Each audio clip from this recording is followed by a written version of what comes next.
কোরআন মাজিদে অনেক আয়াতে আছে পৃথিবী 6 দিনে, কোথাও আছে 4 দিনে, কোথাও 2 দিনে সৃষ্টি করেছেন।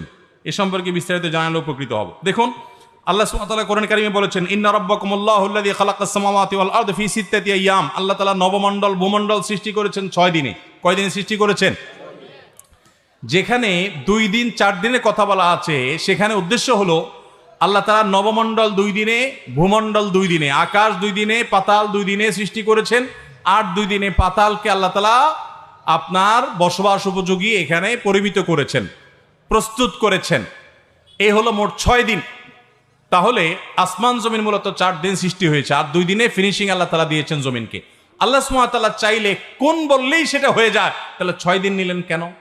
এই প্রশ্ন উত্তরে মুফাসসিরগণ অনেক জবাব দিয়েছেন। তার ভিতরে একটা জবাব এটাও যে আল্লাহ রাব্বুল আলামিন মানুষকে কাজের ধারাবাহিকতা শিক্ষা দেওয়ার জন্য সময় নিয়েছেন। যে পৃথিবীতে তোমরা যখন কাজ করবে, তো অনেক কাজ আছে যেগুলো সময় সাপেক্ষ, যেগুলো ধারাবাহিকতা রক্ষা করে করতে হয়, সিরিয়াল মেনটেন করে করতে হয়, ধীরে সুস্থে করতে হয়।